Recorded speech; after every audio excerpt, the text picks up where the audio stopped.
हम लोग बात कर रहे थे आपका 59, 60, 61 इनकी बात हो रही थी। तो हमने कहा था कि तीनों सेक्शन एक साथ पढ़े जाएंगे, उन्हें अलग अलग करके देखने नहीं चाहिए। तीनों धाराएं उस दशा से संबंधित, जबकि एक ऋणदाता, एक ऋणी और ऋणदाता के कई ऋण हैं। ऋणदाता एक ही है, ऋण लेने वाला भी एक ही है, लेकिन जो ऋणों की संख्या है वो एक से अधिक और क्रम के अनुसार, यानी एक पहले, दूसरा उसके बाद, तीसरा उसके बाद, इस प्रकार से ऋण ऋणदाता के द्वारा ऋणी को दिए गए। और तब ऋणी ने कोई धनराशि ये ऋणदाता को दी, तो ऋणदाता उस धनराशि का उपयोग ऋणों के संबंध में किस किस तरह से कर सकता है, ये 59, 60 और 61 इसकी विषय वस्तु। और हमने कल भी कहा कि कोई विशेष बात 59, 60, 61 में है ही नहीं, केवल इतना समझ लेना है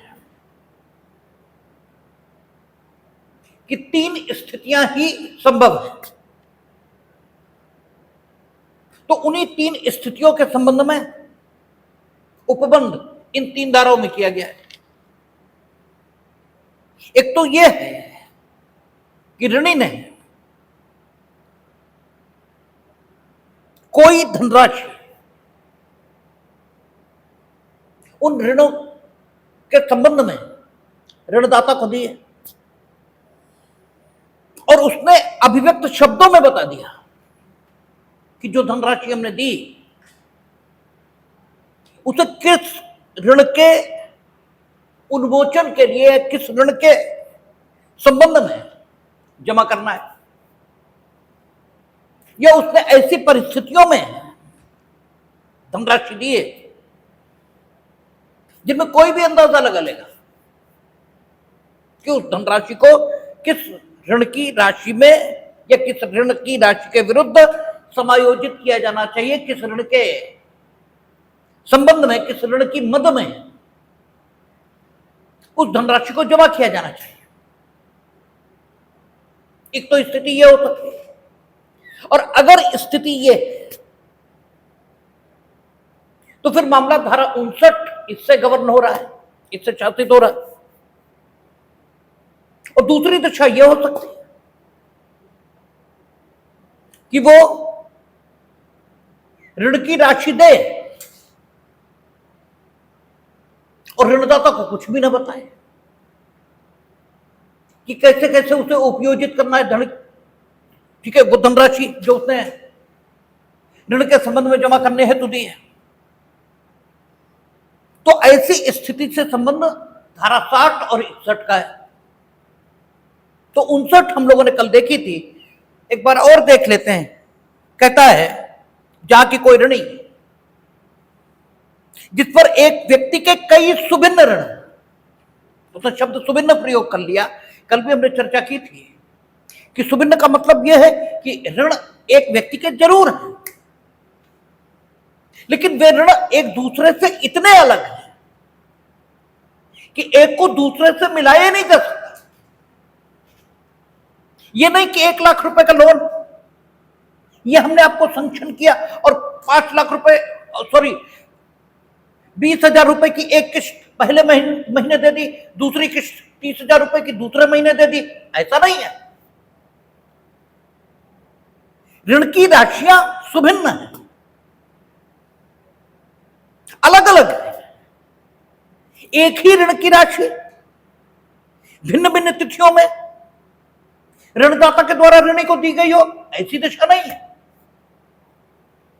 एक ऋणी, एक ऋणदाता और उसके सुभिन्न ऋण, भिन्न से पहले सुशब्द का प्रयोग, और इसके कारण से जो प्रभाव उत्पन्न होगा वो प्रभावी यही होगा कि ये समझा जाएगा कि जो ऋणदाता है उसके कई सारे ऐसे ऋणी पर हैं जिन्हें किसी भी सूरत में एक दूसरे से मिलाया जा ही नहीं सकता। उसने कहा कि एक व्यक्ति के कई सुभिन्न ऋण हैं, उस व्यक्ति को या तो अभिव्यक्त प्रज्ञापना से या ऐसी परिस्थितियों में जिनसे विविक्षित हो कि वह संदाय किसी विशिष्ट ऋण के उन्मोचन के लिए उपयोजित किया जाना है, कोई संदाय करता है, वहां उस संदाय को यदि वह प्रतिग्रहित कर लिया जाए तदनुसार उपयोजित करना पड़ेगा। तो सीधी सीधी बात कही कि जहां एक ऋणदाता, एक ऋणी, कई सारे सुभिन्न ऋण, और ऋणी ऋणदाता को स्पष्ट प्रज्ञापना सहित यानी अभिव्यक्त शब्दों में यह बताकर या ऐसी परिस्थितियों में जिनसे ये विविक्षित हो, जिनसे ये पता लगता हो कि जो धनराशि वो दे रहा है ऋणदाता को, इसे किसी विशिष्ट ऋण, किसी स्पेसिफिक ऋण, चाहे वो पहले लिया गया चाहे वो बाद में लिया गया, इस सब पे कोई लेना देना नहीं। कालक्रम में उस ऋण का स्थान कौन सा है इससे कोई मतलब नहीं है। अगर उसने पहले वाला नहीं दिया, बाद वाला वो दे रहा, तो या तो आप स्वीकार मत करिए, ठीक है ना, ये विकल्प है आपके पास, आप स्वीकार मत करो और सीधे सीधे अदालत के प्रोसेस है, अपने सारे ऋण आप वसूल लो। लेकिन अगर आपने स्वीकार किया, वो लिख रहा है कि यदि वह संदाय किसी विशिष्ट ऋण के उपयोजन उन्मोचन के लिए उपयोजित किया जाना है, कोई संदाय करता है, वहां उस संदाय को यदि वह प्रतिग्रहित कर लिया जाए, ठीक है, इसका मतलब यह है कि ऋणदाता के पास विकल्प है, मत करिए प्रतिग्रहित। लेकिन अगर आप प्रतिग्रहित करते हैं, प्रतिग्रहित यानी एक्सेप्ट, अगर आप उस ऋण की राशि को एक्सेप्ट करते हैं तो फिर आपको उसे तदनुसार उपयोजित करना होगा, फिर आपके पास विकल्प नहीं है। तब आपको उसी ऋण के संबंध में उस राशि का उपयोग करना होगा जिस ऋण की राशि चुकता करने के लिए उसने वो धनराशि आपको दी। दृष्टांत यही कहेगा कि अन्य ऋणों के साथ साथ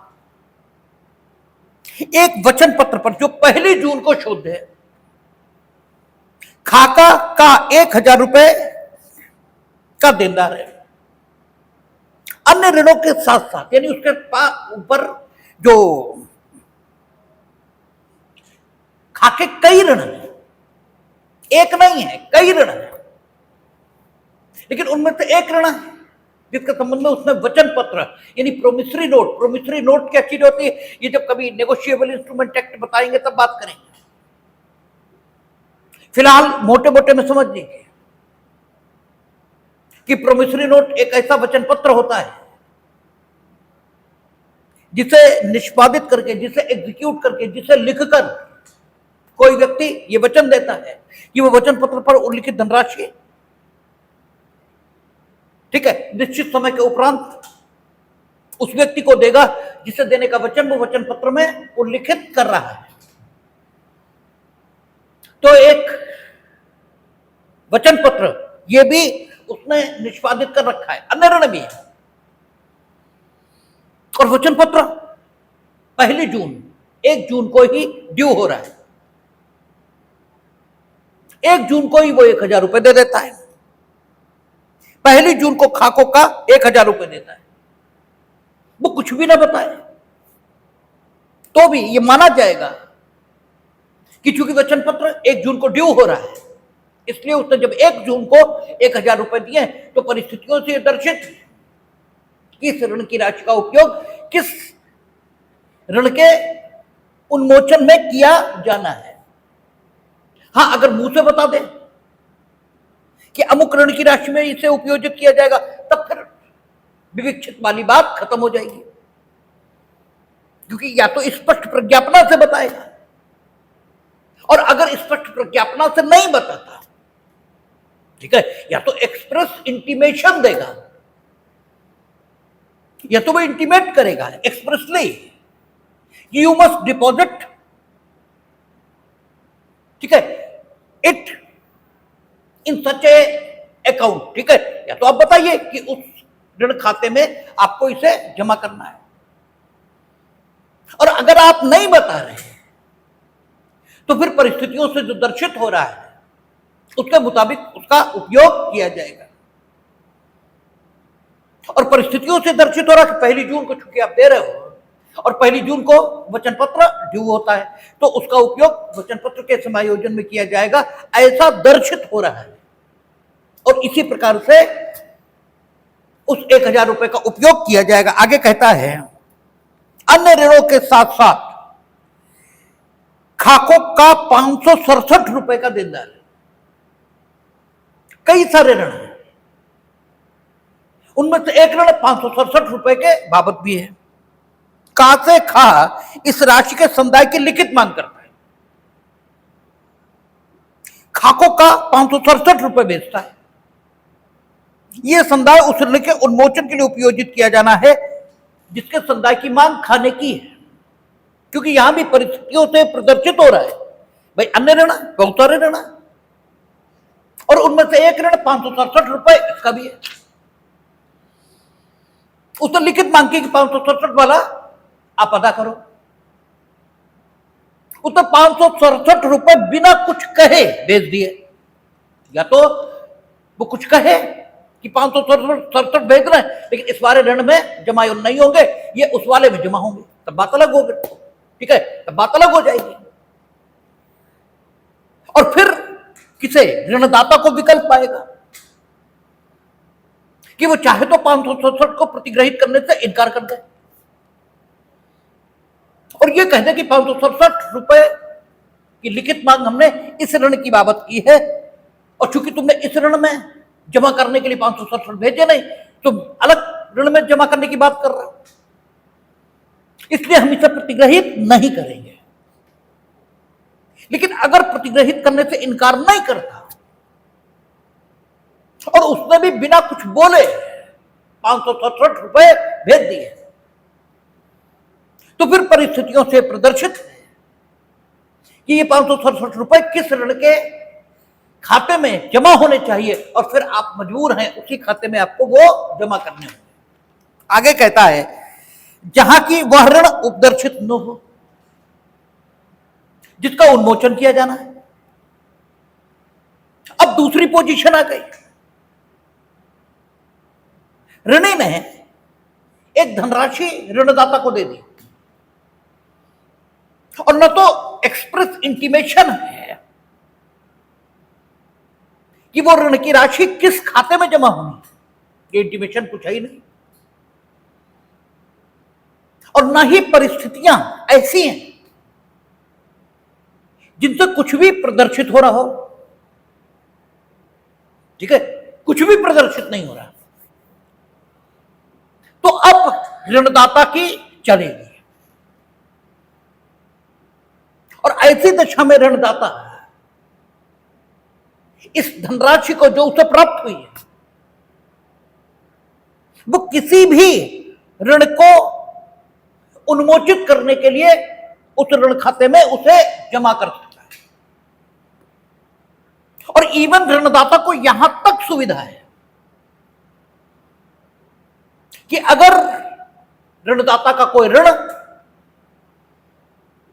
काल बाधित भी हो गया हो, टाइम बार्ड भी हो गया हो, कल हमने बताया था कि टाइम बार्ड क्या चीज है।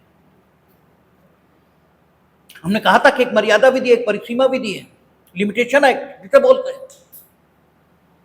उसमें प्रत्येक बाध कारण पर मुकदमा लाने के लिए अवधि, इसका निर्धारण किया गया है और उसी अवधि में आप किसी भी बात कारण पर मुकदमा लाएंगे।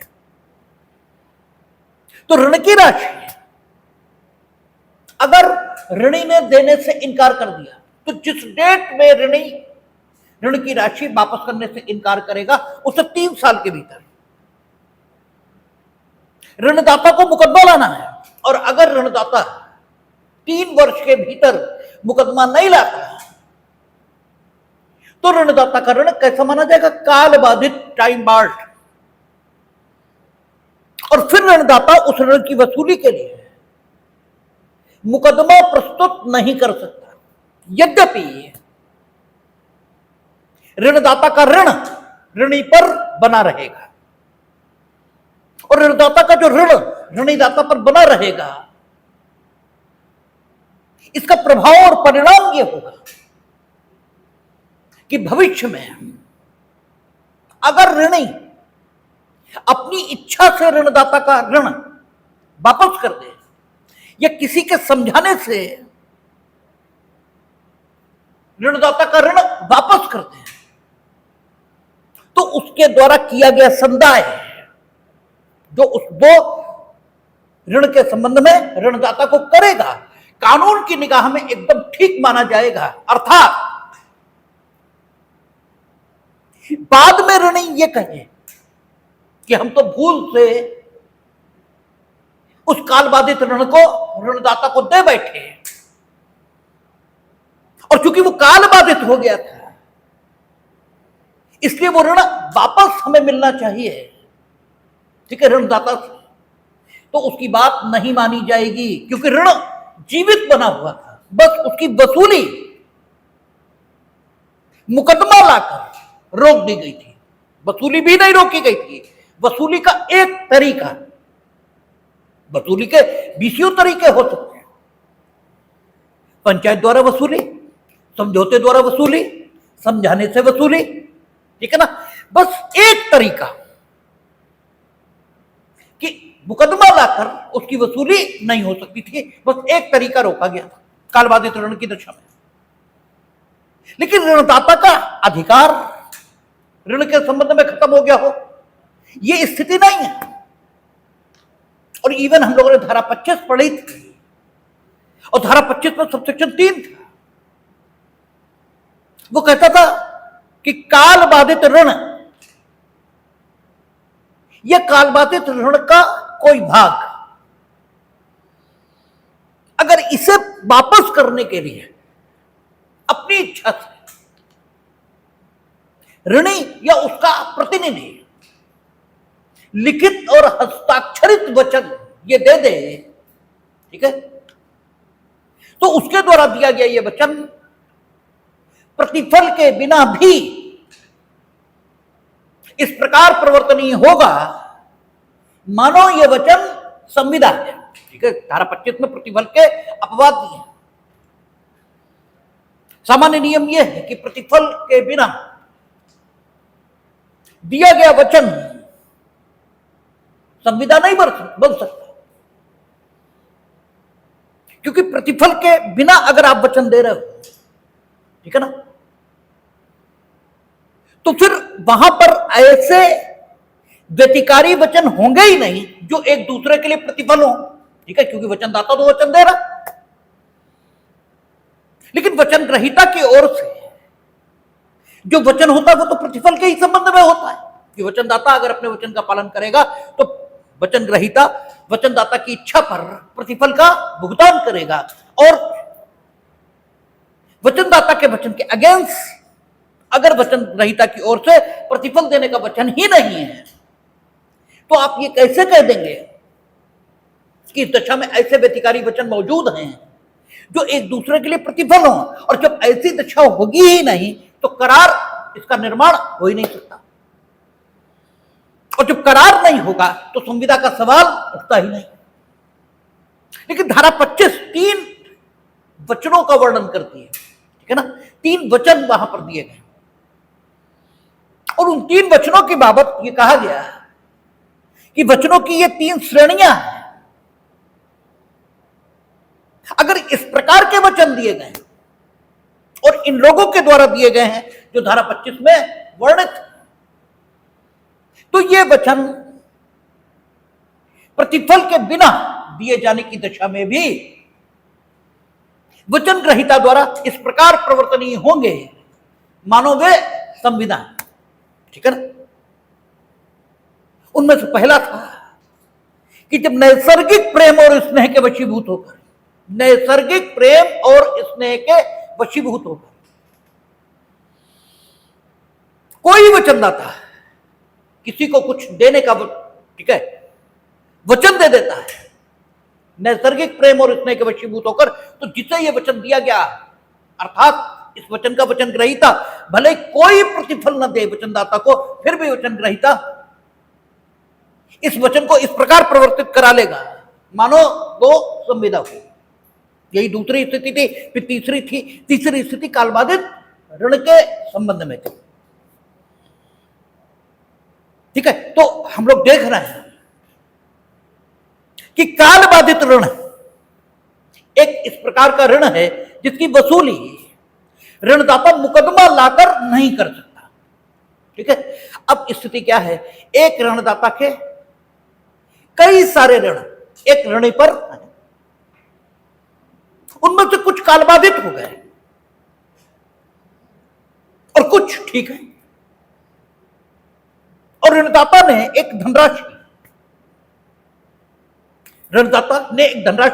प्राप्त की है ऋणी से, जिसके संबंध में ऋणी ने यह नहीं बताया कि उस धनराशि को किस ऋण खाते में जमा किया जाए।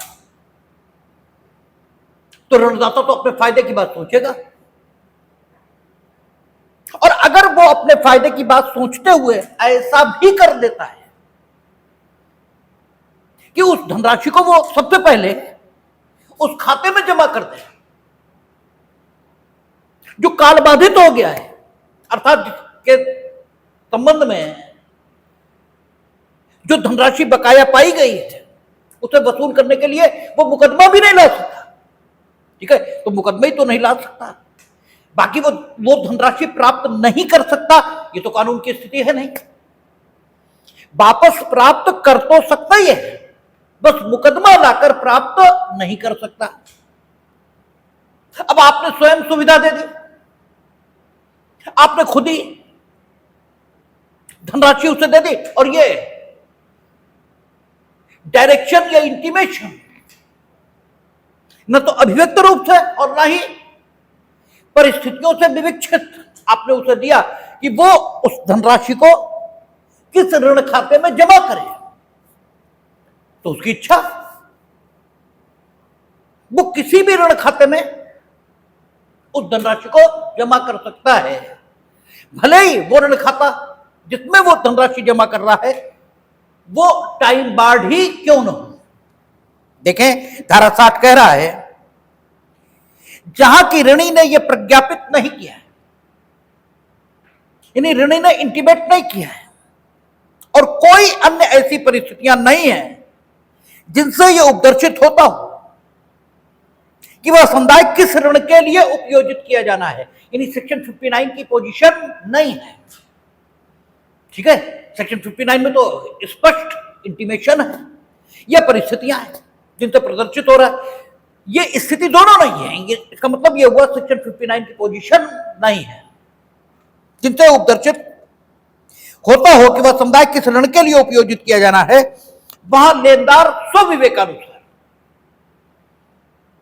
तो लेनदार को अधिकार पैदा हो रहा है कि वो स्वविवेकानुसार अपने विवेक के मुताबिक उसे ऐसे किसी विधिपूर्ण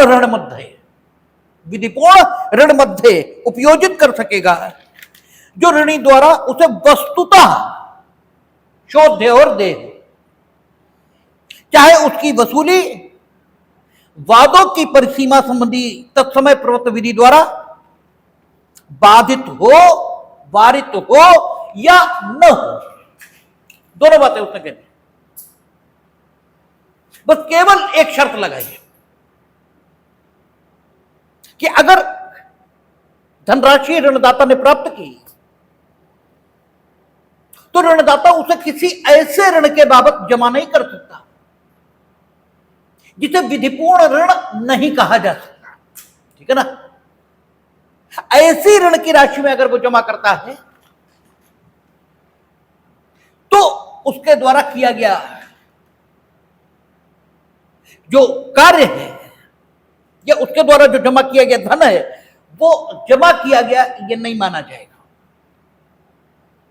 और जब नहीं माना जाएगा तो उससे अपेक्षा की जाएगी या तो किसी विधिपूर्ण ऋण मध्ये वो जमा करे और या वापस करे, ठीक है ना, सीधी बात। लेकिन ये उस सुविधा है कि वो किसी भी विधिपूर्ण ऋण मध्ये उसे जमा कर सकता है, और विधिपूर्ण ऋण मध्ये उन ऋणों को भी माना जाएगा जो ऋण परिसीमा विधि द्वारा, ठीक है, वारित हो गए हैं, अर्थात जिन्हें परिसीमा विधि द्वारा बाढ़ घोषित कर दिया गया है, ठीक है। अगर ये लाइन ना लिखे तो विधिपूर्ण ऋण इस श्रेणी में टाइम बाउंड लोन नहीं आएगा, ठीक है ना। तो कह रहा कि ऋणदाता को सुविधा होगी कि वह स्वविवेकानुसार ऐसे किसी ऋण मध्ये जो उसे ऋणी से वस्तुतः इनफैक्ट दे और शोध,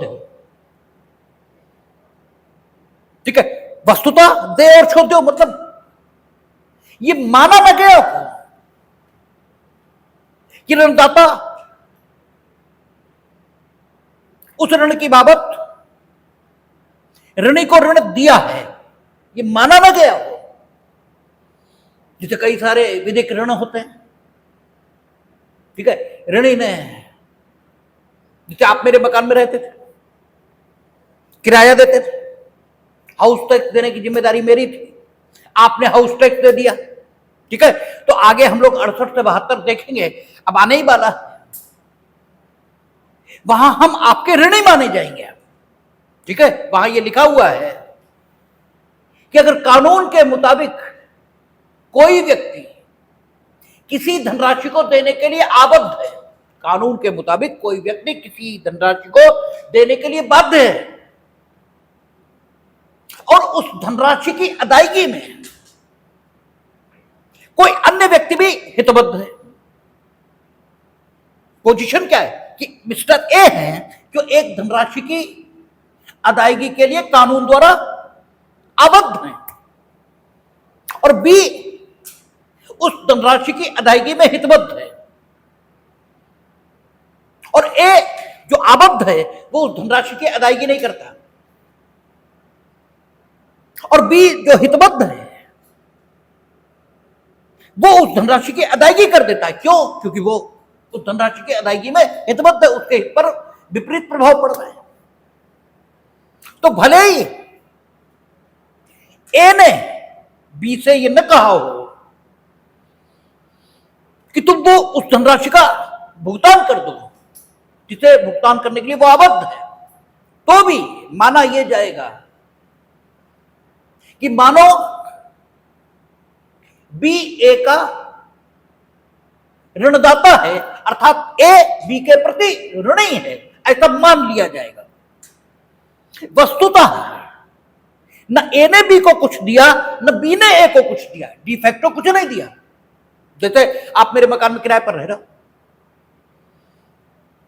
बिजली का बिल जमा करना मेरी जिम्मेदारी है, बिजली का बिल बकाया हो गया, हम जमा ही नहीं कर रहे, बिजली का बिल जमा करने के लिए हम आबद्ध हैं, ठीक है, और आप बिजली का बिल जमा होने में हितबद्ध हो। अगर जमा नहीं होगा बिजली कट जाएगी, और हम तो दूसरे मकान में रहते हैं, इस मकान में तो आप रह रहे, और अगर बिजली कट गई तो गर्मियों की रात में नींद नहीं आने वाली है, तो आप बिजली के बिल की अदायगी में हितबद्ध हो और हम इस धनराशि की अदायगी के लिए आबद्ध हैं। हमने नहीं जमा किया और चूंकि आप हितबद्ध हो इसलिए आपने जमा कर दिया, ठीक है। तो 1968 से 72 तक के सिद्धांत अभी हम लोग देखेंगे, वहां ऐसा माना जाएगा मानो हम आपके ऋणी हैं, जबकि वस्तुतः डिफेक्टो देखें तो हमने आपसे कुछ भी नहीं लिया, ठीक है ना। वस्तुतः हमने कोई आपसे कोई पैसा उधार थोड़े लिया, लेकिन हम आपके ऋणी मान लिए जाएंगे और हम लोगों के बीच ऋणी और ऋणदाता जैसा संबंध स्थापित हो जाएगा। लेकिन 60 जिस स्थिति की चर्चा कर रही है वो कहती कि ऋणी ने ऋणदाता को एक धनराशि दी है, तो ऋणदाता जिसने वस्तुतः डिफेक्टो ऋणी को कुछ ऋण दिए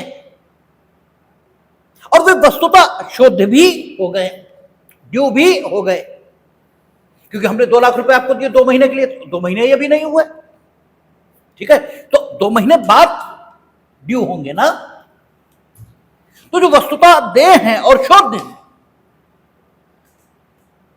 उन ऋणों में ऋणदाता इस राशि का उपयोजन कर सकता है।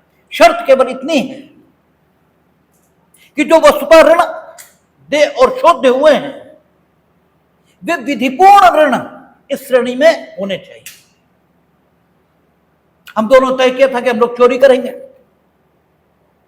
और चोरी करने के लिए आवश्यक उपकरण खरीदने के लिए आप हमें पैसे दोगे, आपने हमें पैसे दे दिए, ठीक है, चोरी के उपकरण खरीदने हैं। तो मेरा मन बदल गया, हमने कहा हम तो चोरी करेंगे नहीं,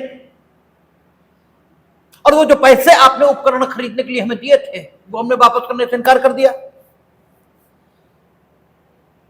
तो हम आपके ऋणी हैं,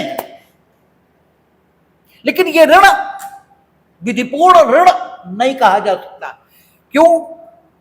इसलिए क्योंकि ये अवैध उद्देश्य की पूर्ति के लिए दिया गया था। तो ये जिस संविदा के अधीन हमें मिला था वो संविदा धारा 23 के प्रभाव से ऑलरेडी शून्य हो गई, और ये ऋण भले ही आप इसे ऋण माने लेकिन लगभग ये दान मान लिया जाएगा। ऐसे मान लिया जाएगा मानो तुमने हमें अपनी इच्छा से पैसे दे दिए और आप हमसे कुछ भी वापस नहीं ले सकते। ये स्थिति अभी हम लोग 65 पढ़ेंगे धारा, तो बिल्कुल क्लियर हो जाएगी। लेकिन मोटे मोटे में यहीं पर मान लेंगे ये ऋण क्योंकि विधिपूर्ण उद्देश्य के लिए नहीं है, इसलिए इस ऋण को ऋण मानेंगे ही नहीं, और इस ऋण के बाबत ऋणदाता मेरे द्वारा दी गई धनराशि को उपयोजित नहीं कर सकता। हां, अगर कोई मेरा लोन है जो टाइम बार्ड है तो उसके टाइम बार्ड होने के कारण हम उसे विधि विरुद्ध नहीं मानेंगे, क्योंकि वो धारा में ही उन्होंने लिख दिया कि चाहे उसकी वसूली वादों की परिसीमा संबंधी तथ्य में प्रवर्तन विधि द्वारा वारित हो या न हो। ठीक है, अब तीसरी स्थिति,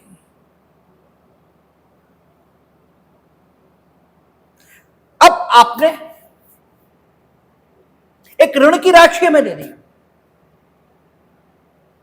ठीक है, एक धनराशि हमें दे दी।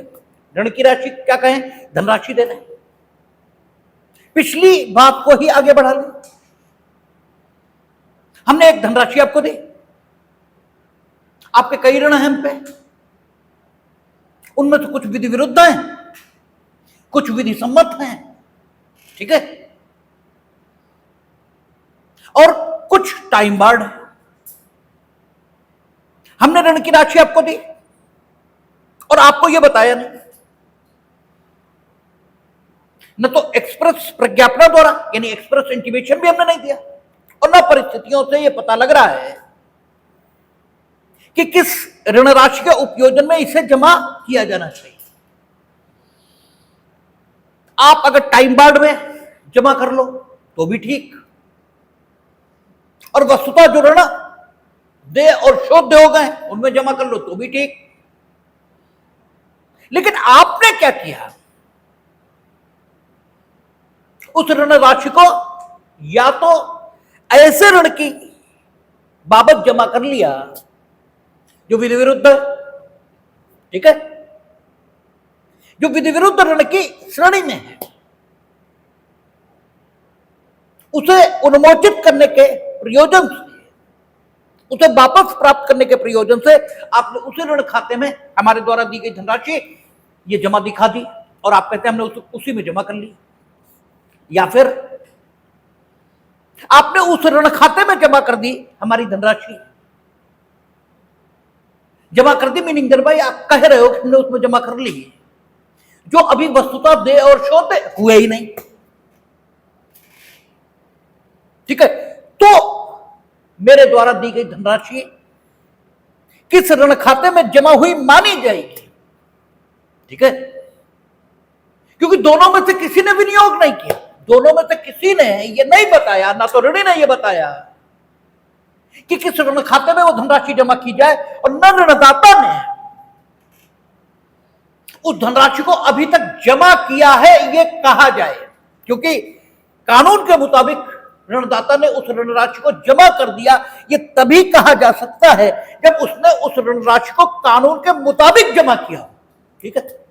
और कानून के मुताबिक वो जिन खातों में जमा कर सकता था वे खाते कौन से थे, या तो वे टाइम बार्ड लोन के थे और या फिर उन ऋणों के थे जो वस्तुतः दे और शुद्ध हो गए, उन्हीं के थे।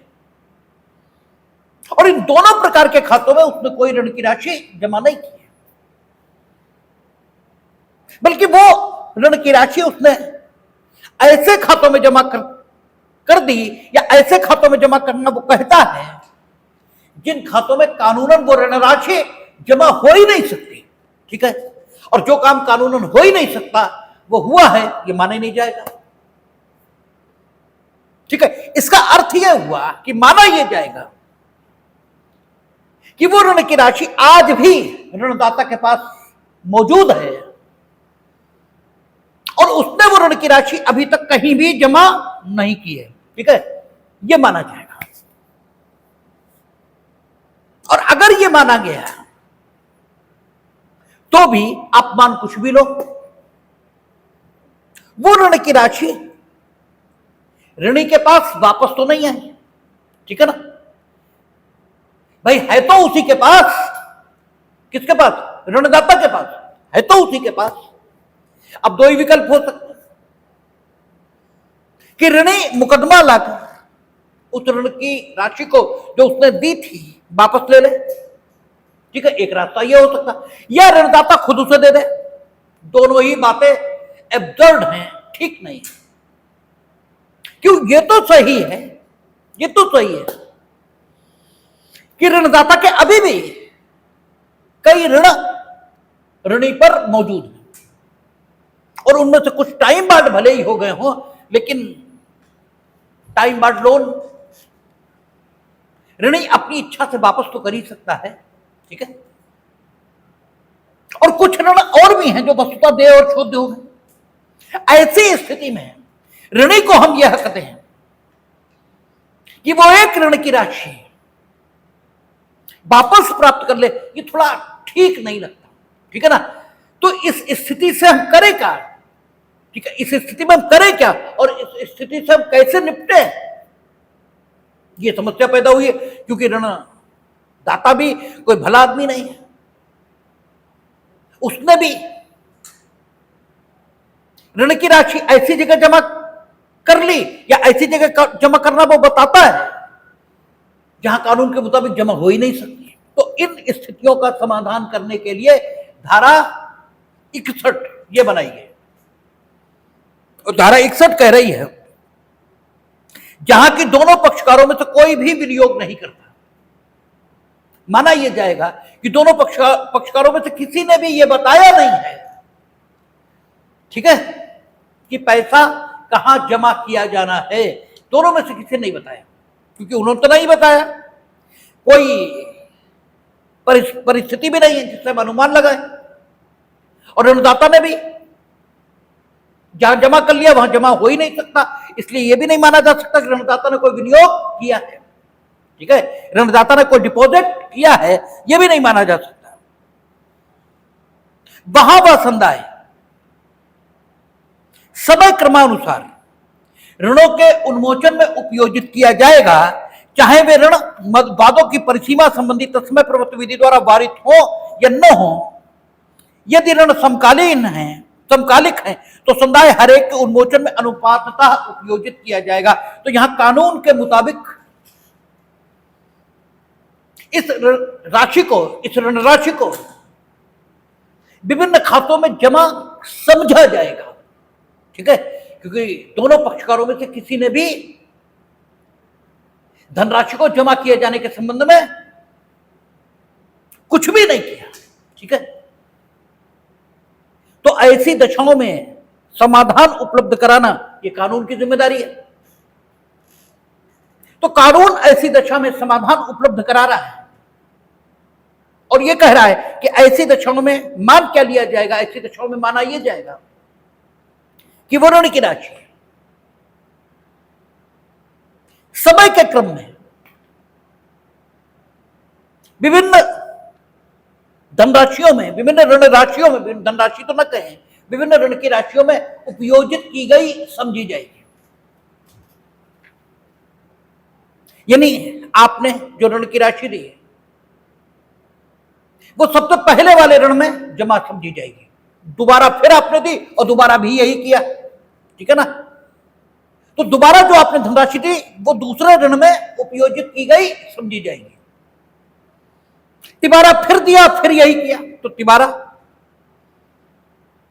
इसी प्रक्रिया के मुताबिक वो जमा की गई समझी जाएगी। भले ही पहले वाला ऋण टाइम बार्ड है, दूसरा वाला ठीक है, तीसरा फिर टाइम बार्ड है, भले ही ये स्थिति हो, लेकिन समय के क्रम में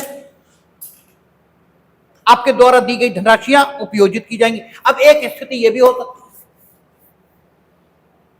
है, एक ही टाइम पर 1 लाख रुपया हमने तुम्हें मकान खरीदने के लिए,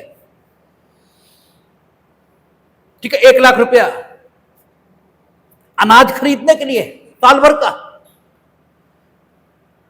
ठीक है, 1 लाख रुपया बच्चों की पढ़ाई के लिए, विभिन्न यानी सुभिन्न ऋण ये हमने दिए और दिए एक ही समय।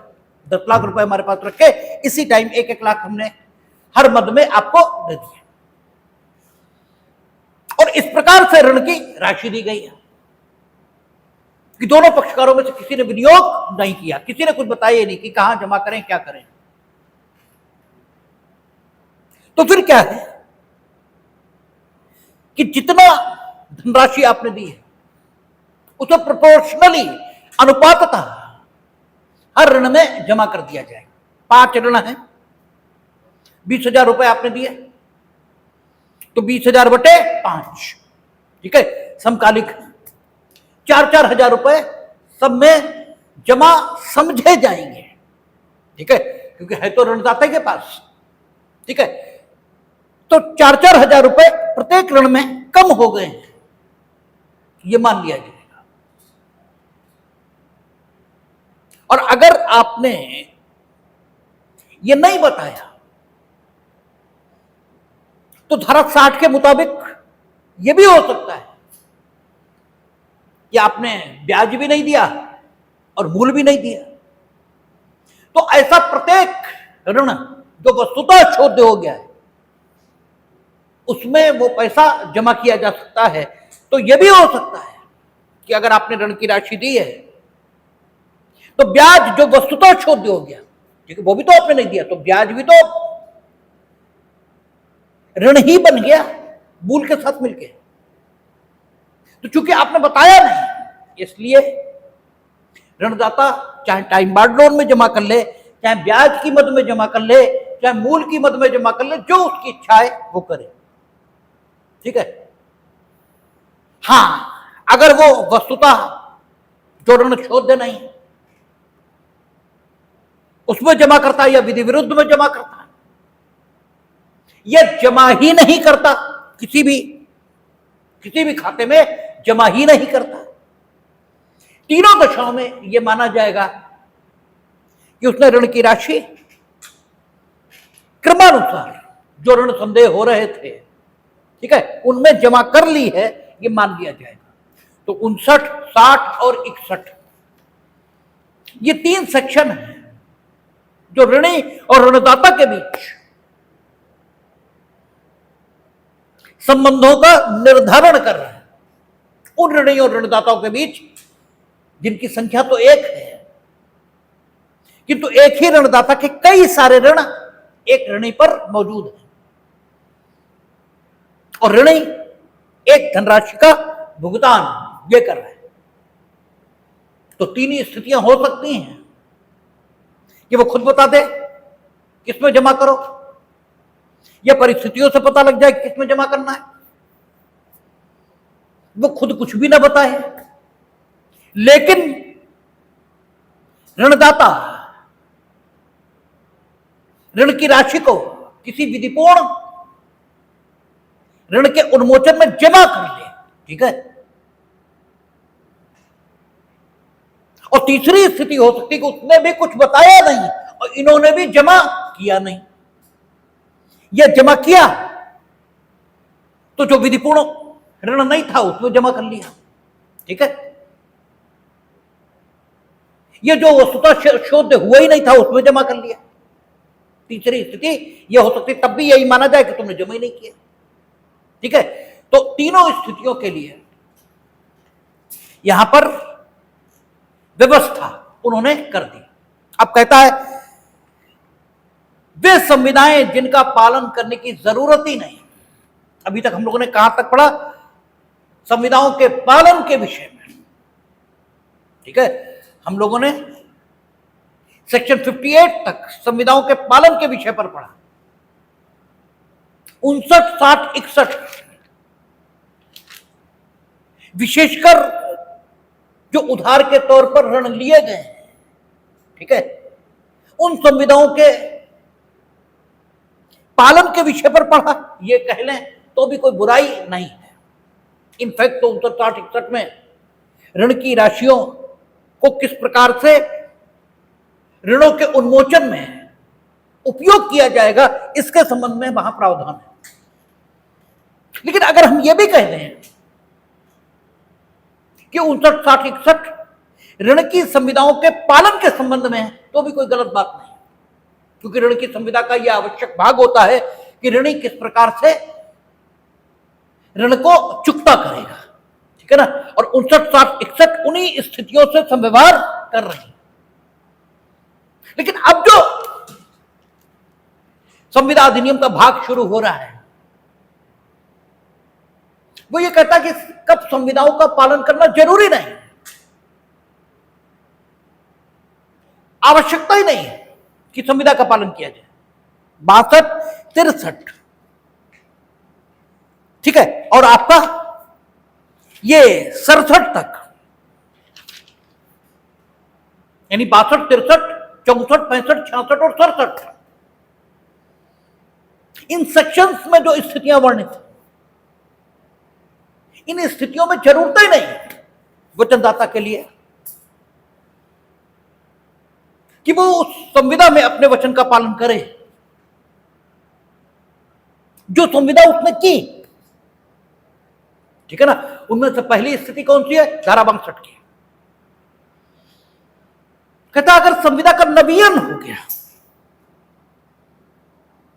नोवेशन अंग्रेजी कह रहा है, संविदा का नवीन हुआ है, संविदा का विखंडन हो गया, यह संविदा का परिवर्तन हुआ है, तो मूल संविदा का पालन करने की जरूरत यह नहीं है। नवीन यह कब माना जाएगा? जब मूल संविदा बची ही नहीं, ठीक है। मूल संविदा अब नहीं है, और मूल संविदा कब नहीं है, ठीक है। तो संविदा के पक्षकार अगर पूरी तरह बदल गए, ठीक है, तो यह माना जाएगा कि मूल संविदा का नवीन हो गया है, ठीक है। यह संविदा के जो निबंधन और शर्तें थी, वो निबंधन और शर्तें पूरी तरह नए निबंधन और शर्तों से प्रतिस्थापित कर दी गई हैं, सब्स्टिट्यूट कर दी गई, उनकी जगह पर नए निबंधन और नई स्थितियां और नई शर्तें आ गई, तो भी कहा जाएगा संविदा का नवीन हो गया है। ठीक है, लेकिन क्या संविदा का नवीन हुआ है? और संविदा इसका अर्थ ही यह है कि उसे विधि की प्रक्रिया से प्रवर्तन योग्य होना चाहिए। ठीक है, अर्थात अगर नवीन जो नई संविदा आई है, जो नवीन संविदा आई है, यानी एक मूल संविदा थी, मूल संविदा को नवीनीकृत किया गया, अर्थात मूल संविदा का नवीन हुआ। नवीन होने के तरीके क्या होंगे? हमने अभी बताया कि नवीन होने के तरीके एक तो ये कि पक्षकार बदल दीजिए। संविदा के पक्षकार ही बदल गए। पहले संविदा ए बी इनके बीच थी और ए बी दोनों सहमत हो गए, और ए बी की सहमति से जो अब पक्षकार हैं संविदा के, वो बी और सी हो गए। ठीक है, तो संविदा में नवीन है। अगर संविदा के पक्षकार बदले तो भी संविदा में नवीन माना जाएगा। और अगर संविदा की शर्तें हैं, अर्थात उनकी टर्म्स एंड कंडीशन, उनके शर्तें और निबंधन ये बदल जाए पूरी तरह, तो भी संविदा बदल गई है ये माना जाएगा। तब भी ये माना जाएगा कि संविदा का नवीन हो गया है। लेकिन संविदा का नवीन हो जाए तो मूल संविदा का पालन जरूरी नहीं है। ठीक है, संविदा का नवीन हो तो, अब संविदा का नवीन हुआ ये कब कहें? जबकि जो नई संविदा आई ये भी एक विधिमान्य संविदा है। ठीक है, तभी तो संविदा का नवीन हुआ, अदरवाइज संविदा का नवीन हुआ ही नहीं। आपने संविदा का नवीन करने का प्रयास किया, ये तो कहा जाएगा। पहले एक वैध संविदा के लक्षण क्या है? धारा 10 पढ़ी थी हम लोगों ने। ठीक है, धारा 10 ये बता रही थी कि एक वैध संविदा कैसे निर्मित होती है। भाई हम लोगों ने पढ़ा था। धारा 2 में परिभाषा खंड था, धारा 3 में प्रस्थापनाओं की, प्रतिग्रहणों की, प्रतिसंग्रहणों की संसूचना थी। ठीक है, 4 प्रस्थापनाओं, प्रतिग्रहणों की, प्रतिसंग्रहणों की, ठीक है, संसूचना कब पूरी होती है। ठीक है, 5 वो कैसे कर सकते हैं, और सारा था। ठीक है, चलता हुआ आता था, और धारा 10 आती थी। धारा 10 आती थी और धारा 10 में कहता था कि एक वैध संविदा, उसके आवश्यक तत्व क्या हैं? तो वयस्क पक्षकार। वयस्क नहीं कहता था, कहता था सक्षम पक्षकार। सक्षम पक्षकार, और पक्षकारों की सक्षमता कौन बताएगा? धारा 11। ठीक है, संविदा के प्रयोजनों से कौन से पक्षकार सक्षम हैं ये धारा 11 बताएगी। क्योंकि धारा 10 कहती थी पक्षकार सक्षम होने चाहिए, और सक्षम पक्षकार अपनी स्वतंत्र सम्मति से, ठीक है, वैध उद्देश्य और वैध प्रतिफल के लिए जब परस्पर करार करते हैं तो ऐसे करार को संविदा कहा जाता है। ठीक है, इसका मतलब यह हुआ कि जो नई संविदा आ रही है, अर्थात जो नवीन के उपरांत संविदा आ रही है, इस संविदा को भी वैध होना चाहिए, तभी इसे हम संविदा कह सकते हैं, और यह कह सकते हैं कि संविदा का नवीन हुआ है। अगर जो नई संविदा आई, जो नवीन संविदा आई, उसे संविदा कहा ही नहीं जा सकता, इसलिए क्योंकि उसमें वैध संविदा के लक्षण ही नहीं है। वो समर्थ पक्षकारों द्वारा, सक्षम पक्षकारों द्वारा की गई हो, ये नहीं है। या उनके बीच स्वतंत्र सम्मति ये हो, ये नहीं है, या वो विधिपूर्ण उद्देश्य और विधिपूर्ण प्रतिफल के लिए की गई हो, ये नहीं है। तो फिर जो हमें कहना चाहिए वो हमें यह कहना चाहिए कि संविदा के नवीन का प्रयत्न हुआ है। ठीक है, संविदा का नवीन हुआ ये कहा ही नहीं जा सकता।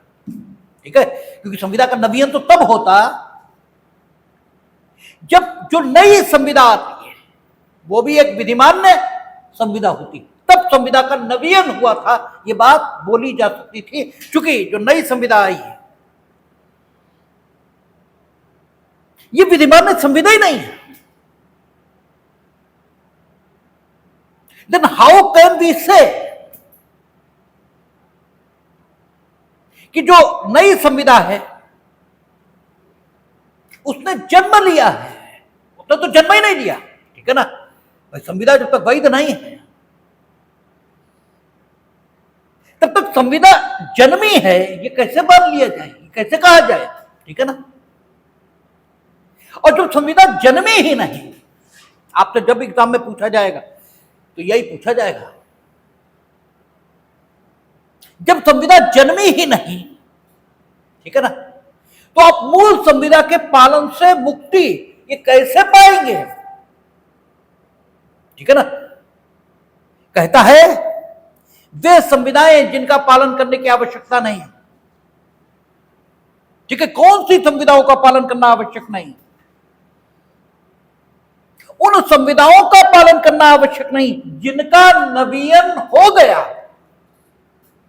उनका पालन करने की जरूरत नहीं है। जिन संविधाओं के पालन का जिन संविधाओं के नवीन का प्रयास किया गया उनका पालन जरूरी नहीं है, ये कहां लिखा है, ये तो नहीं लिखा ना। आपने एक संविधा की, उसे मत देखो, उसे देखो कि नहीं आएगा, जानबूझ के हम बोल रहे हैं। आपने एक संविदा की और उसके स्थान पर दूसरी संविदा करने का प्रयास किया, उसके पक्षकार बदलने का प्रयास किया, उसकी जगह पर नए टर्म्स एंड कंडीशन लाने का प्रयास आपने किया, अर्थात आपने नए टर्म्स एंड कंडीशन तय किए या नए पक्षकार उस संविदा में शामिल कर दिए, लेकिन वे टर्म्स एंड कंडीशन और वे पक्षकार कानून की निगाह में संविदा के पक्षकार और संविदा की टर्म्स एंड कंडीशंस नहीं हो सकती। तो आपने संविदा का नवीन किया, ये कैसे मान लें, तो हो ही नहीं सकता। केवल इतना माना जा सकता है कि आपने संविदा के नवीन का प्रयत्न किया और वो प्रयत्न असफल हो गया, क्योंकि आप जिन शर्तों को अब लाना चाहते हैं वे शर्तें हो ही नहीं सकती संविदा की। आप जिन पक्षकारों को लाना चाहते हैं संविदा में वे पक्षकार संविदा के हो ही नहीं सकते। जब हो ही नहीं सकते तो आप संविदा में नए पक्षकार ले आए, ये कैसे मान लिया जाए, ये तो माना ही नहीं जा सकता। आपने संविदा की शर्तों को परिवर्तित कर दिया, ये कैसे मान लिया जाए, ये तो हो ही नहीं सकता। केवल इतना माना जा सकता है कि आपने ऐसा करने का प्रयास तो किया, लेकिन वो प्रयास सफल नहीं हुए, और जब वो प्रयास सफल ही नहीं हुए तो संविदा के नवीन के प्रयास असफल हुए, यही कहा जाएगा। और जब संविदा के नवीन के प्रयास असफल हो गए तो संविदा का नवीन हुआ कहां। ठीक है ना, और जब संविदा का नवीन हुआ ही नहीं तो फिर पुरानी संविदा के पालन से मुक्ति ये आप कैसे पालोगे। ठीक है ना, क्योंकि पुरानी संविदा के पालन से मुक्ति तो तब मिलती जब संविदा का नवीन हो गया होता। ठीक है ना, क्योंकि वो कहता है कि वे संविधाएं जिनका पालन जरूरी नहीं है, ठीक है, केवल वे हैं जिन संविधाओं में या तो परिवर्तन हो गया या उनका विखंडन हो गया या उनका नवीन हो गया। ठीक है, तब संविदा का पालन जरूरी नहीं, लेकिन आपने नवीन करने का प्रयास तो किया, लेकिन नवीन हुआ कहां? ठीक है, और जब नवीन नहीं हुआ तो मूल संविदा के पालन से आप मुक्ति कैसे पाओगे?